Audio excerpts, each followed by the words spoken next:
Bonjour, bonsoir, chères toutes, chers tous, heureux de vous retrouver dans cette nouvelle capsule. Oui, vous avez bel et bien vu l'image en arrière-plan. Il s'agit effectivement de ce que vous savez qui circule largement, grandement, suffisamment sur les réseaux sociaux. Eh bien, c'est bel et bien Los Angeles, la cité des anges en feu.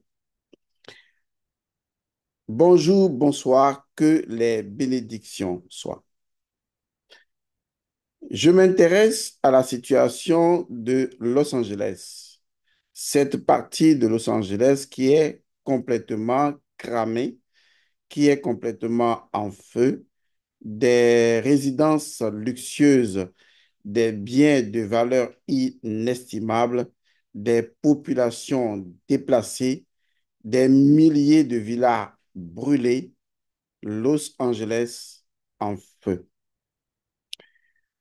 Je voudrais d'entrer au nom des forces de la nature, au nom des mannes ancestrales fertiles et viriles. Je voudrais, du plus profond de mon cœur et avec toute la sincérité qui caractérise mon être spirituel, permettez-moi de manifester ma compassion, mon soutien d'émotion, de sentiments à l'endroit des victimes, aussi bien des personnes décédées dans ce scandale que des personnes qui sont devenues sans domicile ou qui ont perdu la vie, qui ont perdu des biens et la vie. Recevez ici et maintenant toute ma compassion.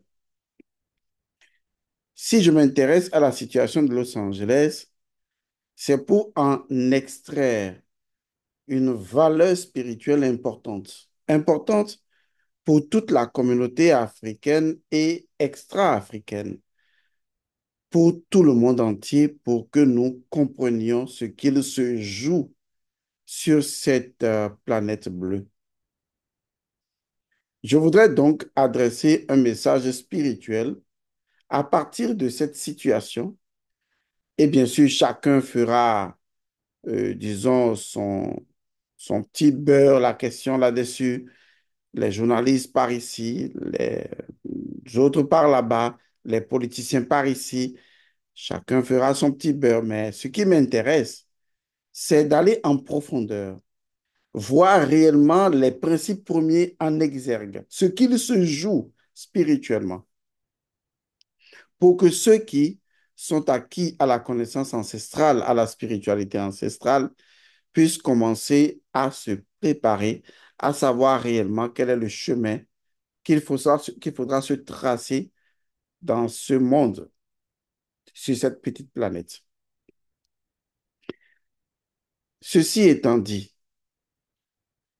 à quoi est-ce que je m'intéresse concrètement? Nous sommes aujourd'hui dans une civilisation. Je ne sais pas si on peut l'appeler vraiment civilisation. En fait, nous sommes dans ce quelque chose que l'on appelle civilisation. Mais quand les gens parlent de civilisation, ils regardent simplement le niveau de technologie dont nous sommes capables de faire preuve. Nous sommes capables aujourd'hui de visiter d'autres univers, d'autres galaxies. Nous sommes capables aujourd'hui de comprendre l'interaction entre les forces quantiques. Nous sommes capables d'analyser un certain nombre de données dans la nature. Nous sommes capables aujourd'hui, en termes de civilisation, entre griffes, nous sommes capables aujourd'hui de comprendre le monde de façon technico-technique, de nous baser sur la science et les connaissances multiples et plurielles pour accéder à des champs d'information nous permettant non seulement de comprendre la nature, mais pour d'autres personnes, de maîtriser un certain nombre de choses dans la nature. Et ça, c'est quelque chose de normal, c'est quelque chose de prévisible, même si les gens ne le savent pas. Mais cela ne fait pas de nous, de vous, de moi, si ce n'est que ça, cela ne fait pas de nous des êtres civilisés. Il nous faut donc reposer. Aujourd'hui, en ce qui concerne le paradigme culto-culturel de chaque peuple, il nous faut reposer aujourd'hui la problématique, la thématique, la compréhension de ce qu'on appelle civilisation. Parce que là, nous sommes dans une civilisation très impérialiste et donc axée essentiellement sur la domination de race, sur la domination des gens.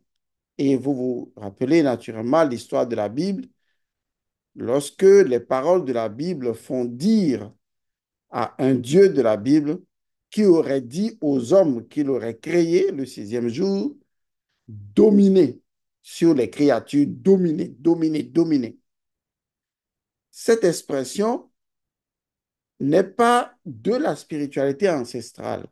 Cette expression marque clairement que nous sommes dans un autre paradigme culturel. Parce que le paradigme africain est très connu. Il s'agit essentiellement de créer un équilibre. C'est ce qu'on appelle la juste proportion ou ce qu'on appelle encore la loi de la proportion divine. À savoir que la société doit être à la communauté, enfin, l'homme, je vais le dire de façon encore plus infinitésimale, l'homme doit être à la société ce que la nature doit être, ce que la communauté, pardon, doit être à la nature. Je répète, l'individu doit être à la société, à la communauté, ce que la communauté doit être à la nature.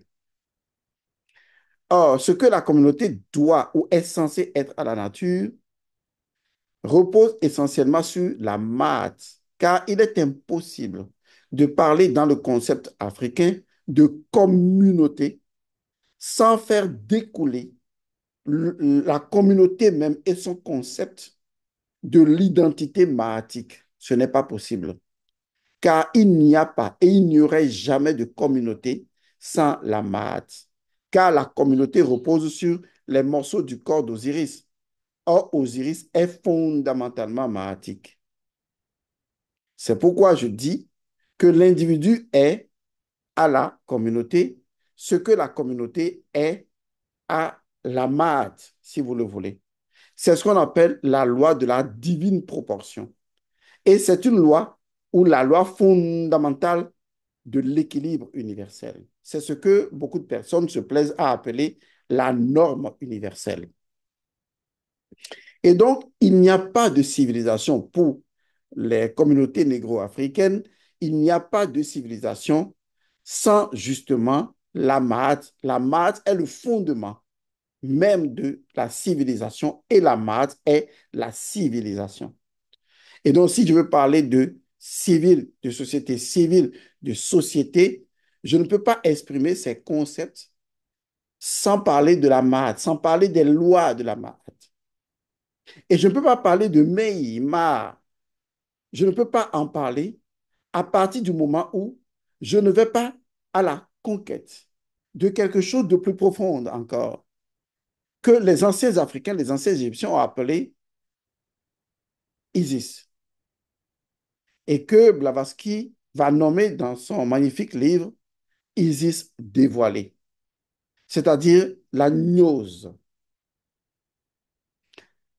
Qu'est-ce que je veux dire par là? Et quel est le rapport avec Los Angeles en feu? Laissez-moi vous le dire encore une fois. Vous pouvez ne pas croire, et je ne demande à personne de me croire. Je demande simplement que chacun fasse preuve de jugeote, que chacun fasse preuve d'intelligence, car quoi qu'on dise, lorsque je veux parler de science, je parle de quelque chose de logique, de démontrable, d'observable. Je parle de quelque chose qui correspond à ce que j'appelle à une norme vérifiable. Et donc, c'est là que je parle de science. Et laquelle science dont les lois me permettront de mettre en place des technologies qui me permettent de vivre soit en accord ou en désaccord avec la nature. Et donc, je vous envoie dans le domaine de la science. Laissez-moi vous le dire encore une fois. C'est scientifiquement prouvé. Je vais le répéter encore une fois. Ça a été toujours scientifiquement prouvé. Et je le dis encore une autre fois. Ce sera toujours scientifiquement prouvé que l'homme, quelles que soient les technologies qu'il peut développer dans la nature, ne peut pas dépasser la technologie même de la nature. Ça veut dire, comme on le dit chez nous, un enfant qui est dans le ventre de sa mère ne peut pas faire sa loi.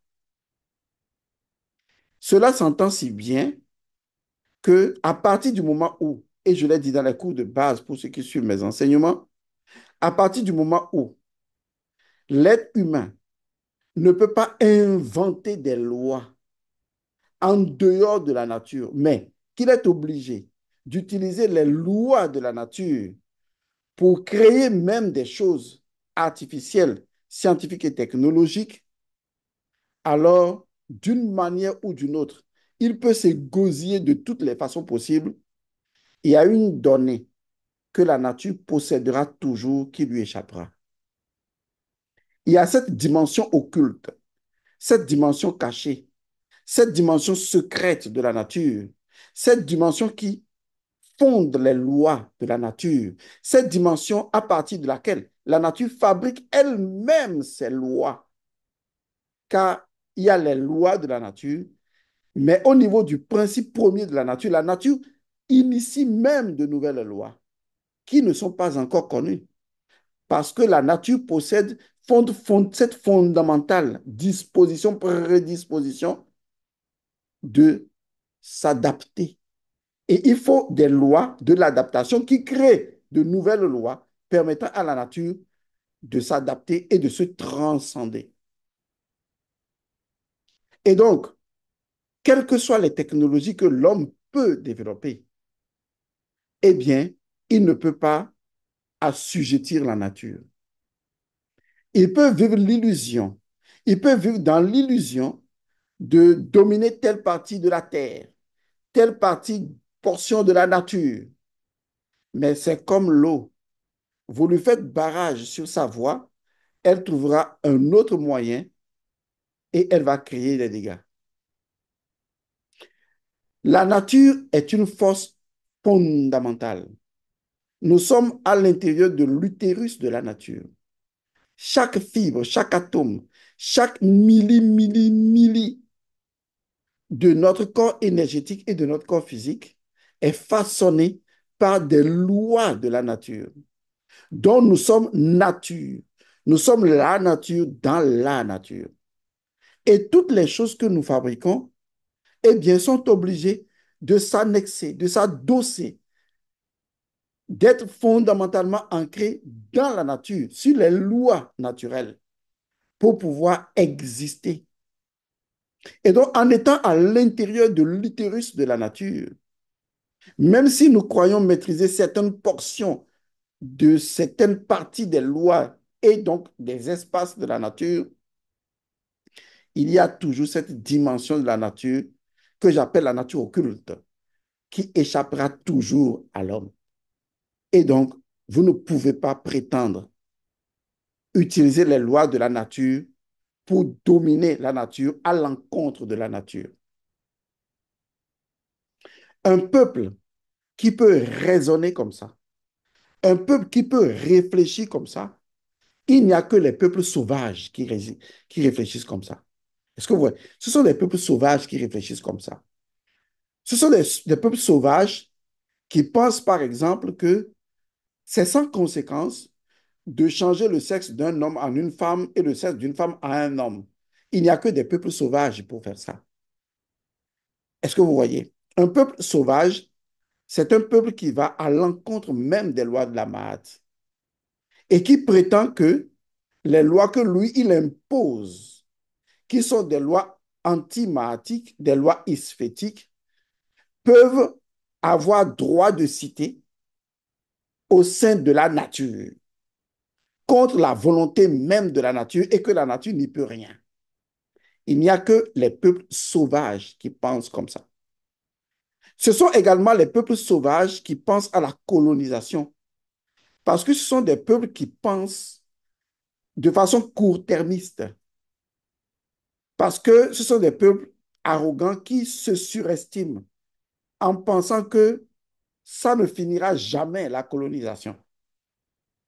Est-ce que vous voyez? C'est ce comportement-là, cet ensemble d'attitudes et de comportements qui typifie l'absence même de civilisation. Par contre, lorsque vous avez un peuple qui honore la nature, qui honore les forces de la nature, et j'en viendrai, qui honore les lois naturelles et qui veille à ce que l'équilibre de toutes les lois et de toutes les forces soit maintenu. C'est ce que l'Égypte antique a fait en mettant en œuvre l'histoire mythique d'Osiris, qui a perdu quand même son phallus, qui va devenir le Djed, le pilier de la stabilité, reposant donc sur la math, équilibre, ordre, équilibre, harmonie. Ça veut dire que nous sommes avec un peuple africain dont l'idéation, dont l'idée, dont la compréhension civilisationnelle ne consiste pas à dominer les autres créatures, à avilir, à servir les autres. Parce que les lois de la Maat, à moins que les barbares ne les connaissent pas, les lois de la Maat dictent que celui qui domine aujourd'hui, tôt ou tard, il sera forcément dominé par les forces que lui-même il a soulevées, lesquelles forces, tôt ou tard, ne lui appartiendront plus, car il n'existe aucune force de domination qui veut être dominée, et tôt ou tard, ces forces partent de ceux-là qui en font l'utilisation abusive pour aller vers les autres, afin que le peuple qui avait abusé soit à son tour abusé. Ce sont des lois absolues de la nature et aucune technologie, aucun développement scientifique, technologie ne peut l'empêcher. Ce n'est pas possible.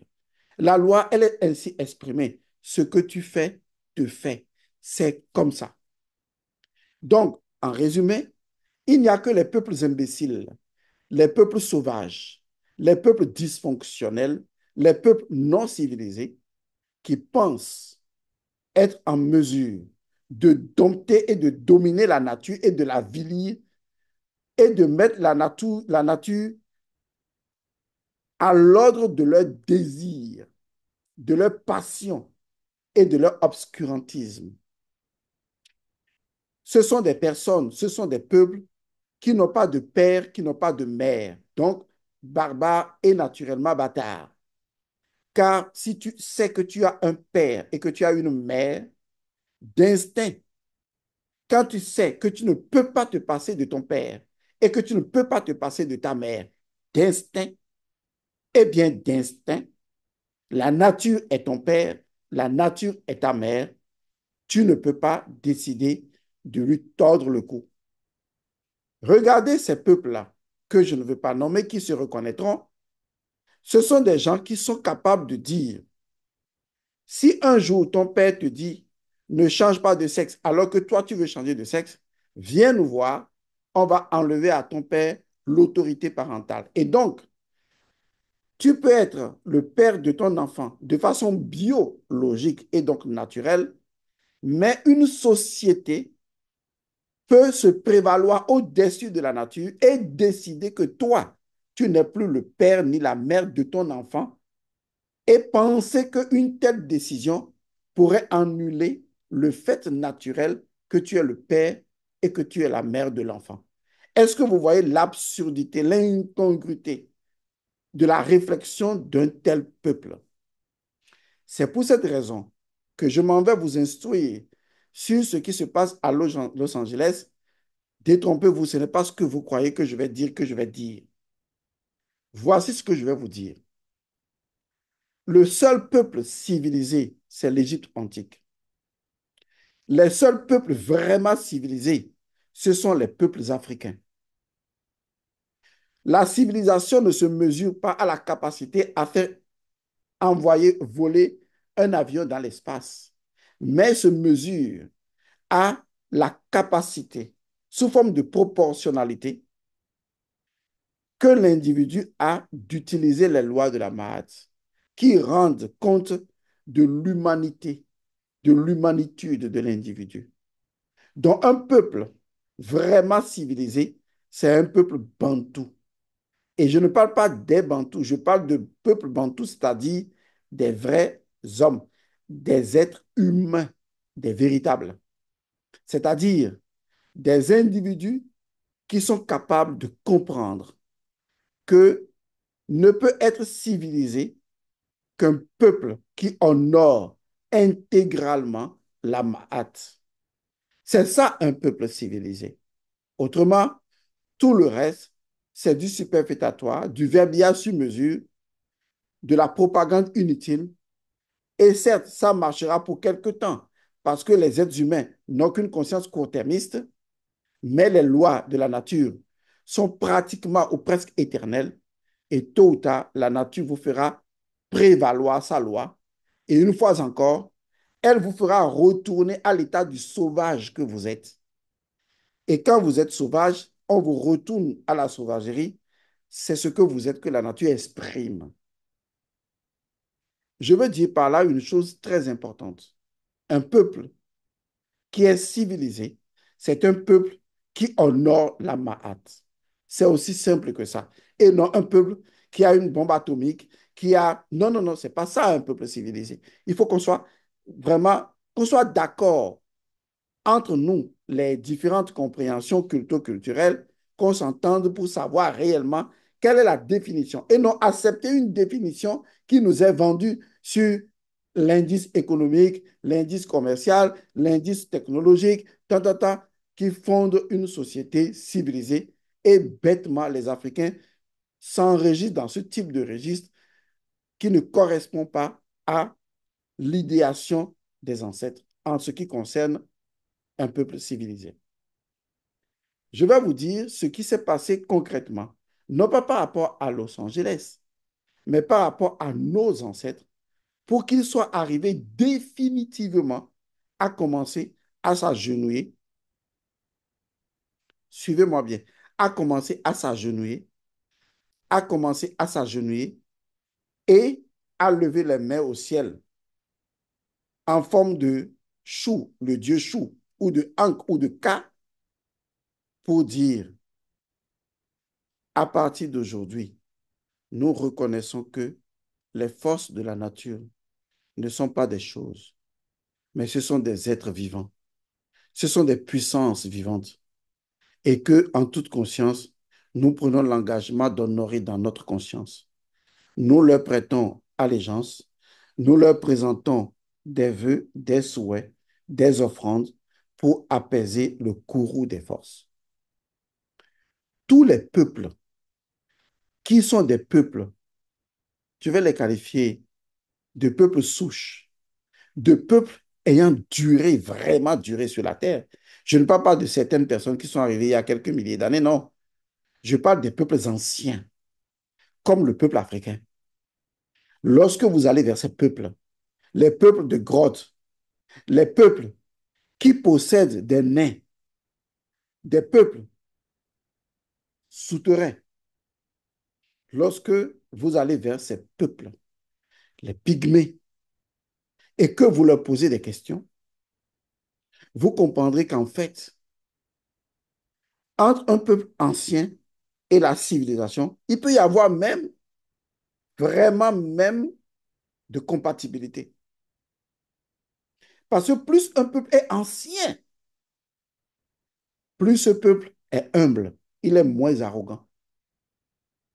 Les peuples nouvellement apparus, il y a quelques milliers d'années, sont d'une arrogance sans précédent parce que ce sont des peuples jeunes. L'Afrique est un peuple ancien. Notre ADN est ancien. Notre sang est ancien. Nos ancêtres sont anciens. Ils ont vu passer des ères astrologiques. Et ils ont compris une chose. Tôt ou tard, tout peuple finit toujours par arriver à diviniser les forces de la nature. Je pèse mes mots. Diviniser les forces de la nature. Aujourd'hui, vous allez voir que tous les peuples se moquent des peuples qui divinisent les forces de la nature. On dit non, quand vous parlez de Hebieso, non, c'est rien Hebieso, c'est simplement le tonnerre. Et donc, et ce sont des païens, ils croient qu'il y a un Dieu alors que c'est juste le tonnerre, c'est juste éclair, c'est juste tonnerre. C'est vous qui êtes bêtes. Parce que si vous n'étiez pas bête, vous allez plutôt vous poser la question de savoir qu'est-ce qui fait que le tonnerre est le tonnerre. Car pour qu'une chose agisse ainsi, il faut qu'elle soit viventielle, il faut qu'elle soit vivante dans sa propre essence. Ce que Los Angeles vit aujourd'hui, les peuples anciens les ont connus sous forme de cataclysmes, des choses parfois inexpliquées. Et ils se demandaient, mais comment une telle chose a pu arriver? Et pourtant, ils avaient pris toutes les dispositions. Ils ont compris une chose. Si tu veux faire le malin, la nature va te montrer qu'elle est plus maligne que toi. Car prends toutes les dispositions que tu veux. La nature s'arrangera toujours pour, excusez le terme, t'agresser, t'attaquer au moment où elle-même a utilisé toutes les lois pour te fragiliser. Elle finit toujours par t'avoir. Tu ne peux pas échapper à la nature. C'est pas possible.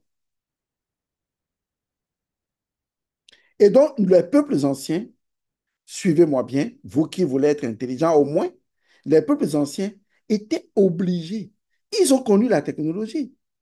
Ils ne se sont pas réveillés un matin pour dire, comme on le raconte dans les livres les plus biaisés, les plus naïfs, les plus bêtes des livres occidentaux, oui, ils étaient terrorisés par le tonnerre, donc ils ont cru que c'était des dieux.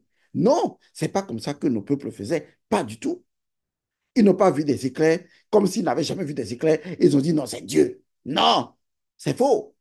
Ils ont vu la rivière et comme ils n'ont jamais vu l'eau, ils ont dit que ah, il y a Dieu dedans. Non, c'est pas comme ça. Ils sont partis exactement comme vous, les peuples biaisés là. Ils sont partis exactement comme vous. Ils avaient commencé à utiliser les choses de la nature comme on utilise les choses de la nature. Ils ont toujours pris toutes les dispositions suivant toutes les aires astrologiques.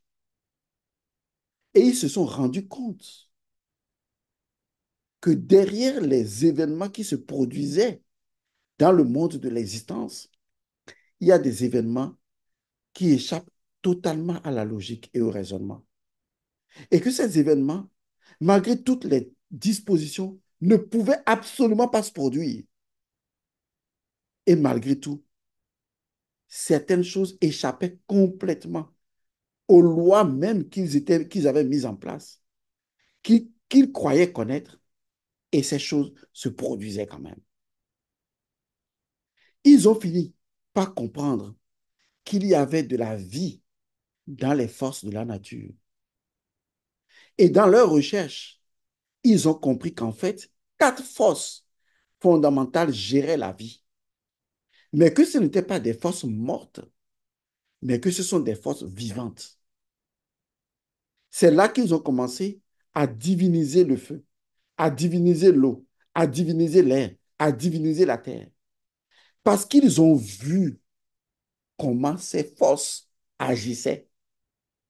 Même si vous êtes bête de chez bête et que vous voyez ces forces agir d'une manière, des fois si consciente que vous dites, mais non, mais c'est pas possible. On a comme l'impression que ces forces savent ce qu'elles font. Quand ils ont vu ces forces à l'œuvre, ils ont laissé les armes, ils ont dit, il y a quatre forces. Nous devons les diviniser, nous devons les honorer, nous devons faire des offrandes pour anticiper leur virulence, pour anticiper leur comportement et les apaiser. Voilà ce qu'ils ont commencé à faire. Donc, quand vous voyez les gens adorer le feu, ce n'est pas qu'ils sont bêtes. Quand vous voyez les peuples adorer l'eau, ce n'est pas qu'ils sont bêtes. Quand vous voyez les peuples adorer l'air sous forme de divinité, ce n'est pas qu'ils sont bêtes ou qu'ils ne sont pas civilisés.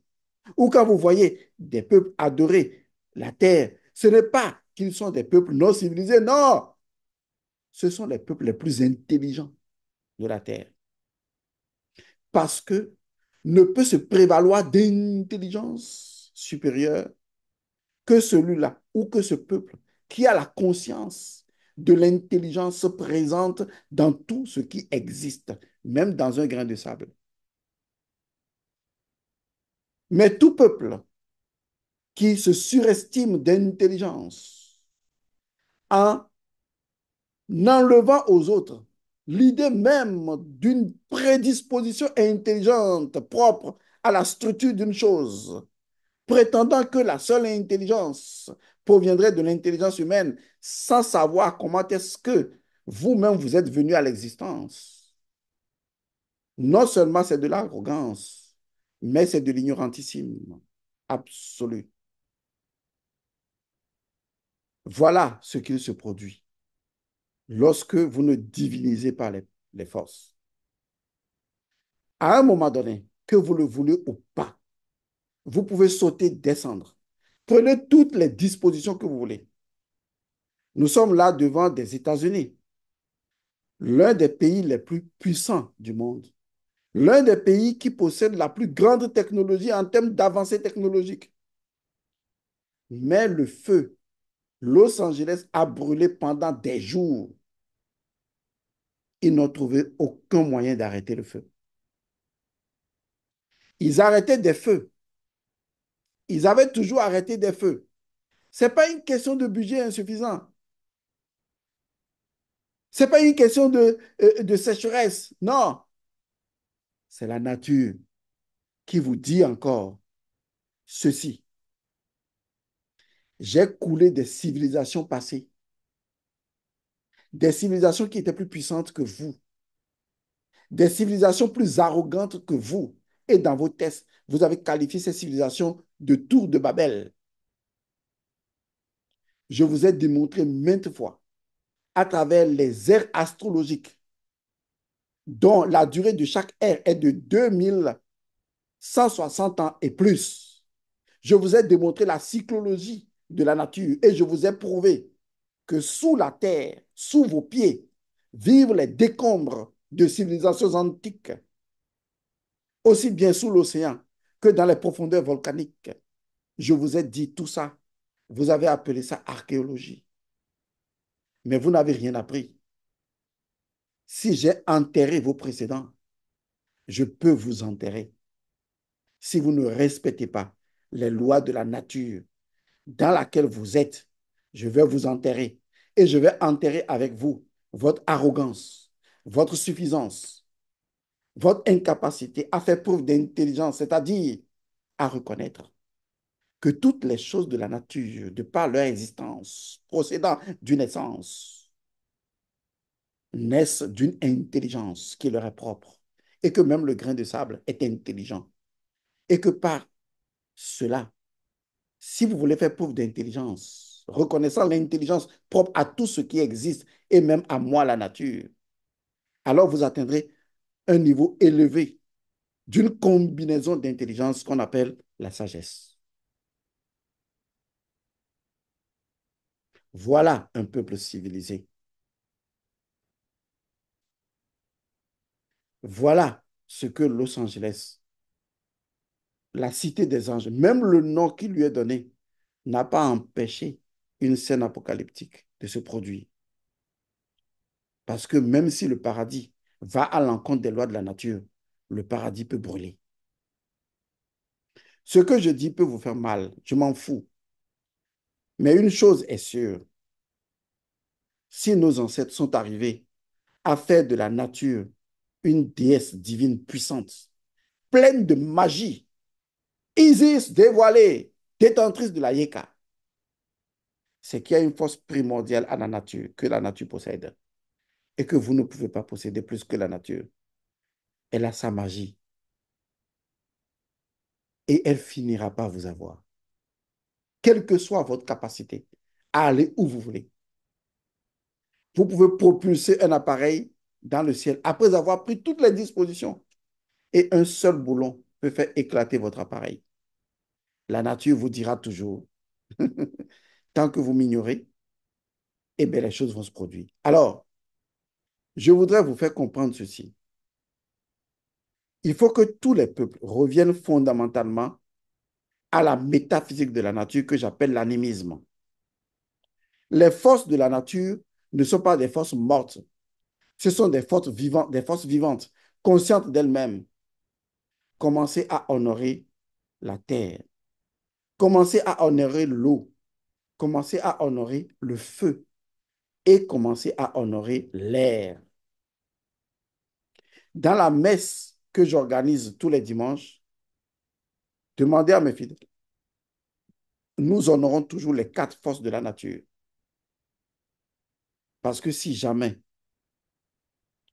le vent et le feu s'entendent, alors ça donnera Los Angeles apocalyptique. Retenez enfin une chose, c'est notre conscience qui module les forces de la nature et que tout ce que nous faisons sur cette planète Terre déclenche des forces, que vous y croyez ou non, car les forces de la nature, d'une manière ou d'une autre, obéissent à ce que dans votre conscience, vous véhiculez comme niveau de connaissance, de compréhension dans vos comportements, dans vos sentiments, dans vos émotions. Dans une prochaine capsule, je vous parlerai de la métaphysique du réchauffement de la Terre, du réchauffement de la planète. Et certainement, peut-être, ça vous aidera encore une fois. Vous, peuples civilisés, vous qui avez pris conscience de l'intelligence propre à toutes les intelligences de toutes les choses qui existent dans la création, vous qui savez faire la combinaison de toutes les intelligences de façon intelligente et donc consciente, et donc faisant preuve de sagesse, alors, s'il vous plaît, honorez le feu, honorez l'eau, honorez l'air, honorez la terre. Quel que soit le nom que cela a dans votre tradition, honorez-les. Car si ces forces trouvent à l'intérieur de vous et de votre conscience un équilibre, pourquoi vous détruiraient-elles à l'extérieur? Que les bénédictions soient paix à vous. Merci.